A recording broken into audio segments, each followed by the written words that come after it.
When you went to Afghanistan, I'm guessing you were flying combat missions there. What was it like doing that, like for the first time? Because, attack helicopter, that's what you're training for. But now it's real. What was that like? Luckily, I had quite a few hours in the airframe by the time I went, so it wasn't like I was brand new out of flight school going. I'd already done a lot of training, so pretty well prepared. And then the guys that I flew with had all been to Afghanistan prior to that, so I was prepped pretty well. And then getting over there, I was just like, all right, yeah, finally in the game, doing it and everything. So it was just, to me, it was a lot of fun. We had a lot of altitude restrictions that we had to adhere to, which took away some of the fun, but we didn't always listen to all of that necessarily. So we had a great time just kind of flying all over that country and doing stuff. And then the more important things, had a lot of people we worked with. I worked with the Australian SAS a lot. So it was really interesting to get to see how a tier one type organization works and how they conduct their missions and flying, doing targeting right to the X and stuff. So we were went to really graduate level type work in the Apache, doing that kind of stuff.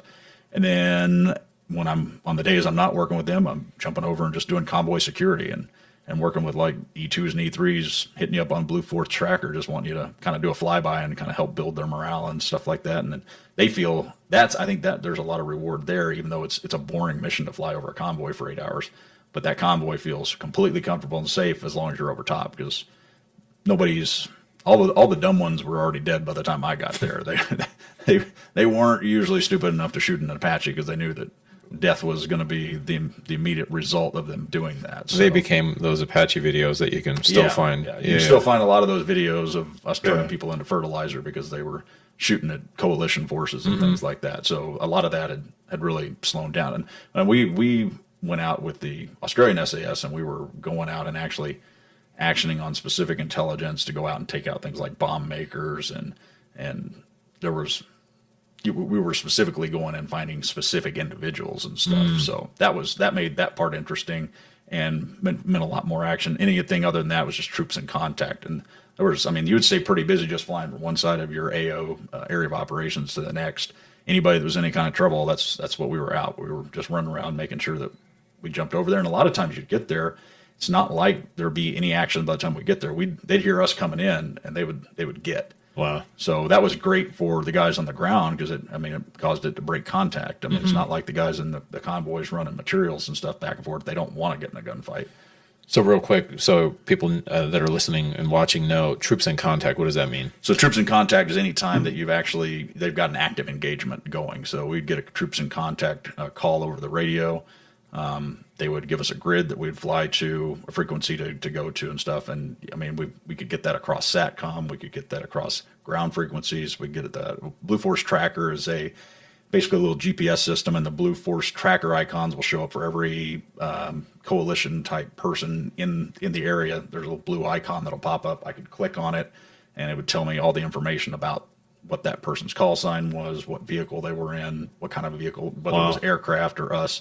So a lot of times we'd hear a troops in contact call across like 141.5, which is your emergency broadcast type stuff. So they just get a hold of somebody, and then you'd go into that area, or they'd click on our Blue Force Tracker icon and call us. So there's a lot of different ways for us to get that information. A lot of it came through our operations center, so they would get the call and send it over to us. And is this pretty much like on a daily basis while you're there?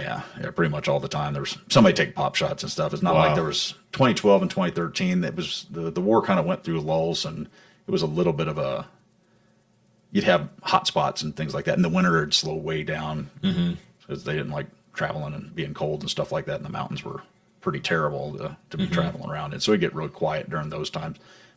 Some people would call it a fighting season, but we were really careful not to refer to things as fighting season, non-fighting season, because that could cause you to become complacent.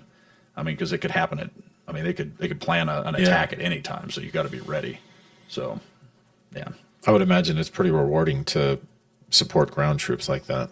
Yeah, we supported the gamut, whether it was ODA, Operational Detachment Alpha, working with your special forces or the SEALs or whatever else. It was always fun to do the missions where you had a little bit more planning ahead of time, so you're kind of planned it out and everything else. But I think the real rewarding stuff is just, okay, somebody's in trouble right now and they don't know how to handle it. Especially you're dealing with guys that they're not JTAC certified. They're not certified on how to talk to aircraft and stuff like that. It's just some young E2, E3, and they're just looking for some help real quick to try to get themselves out of a bad situation.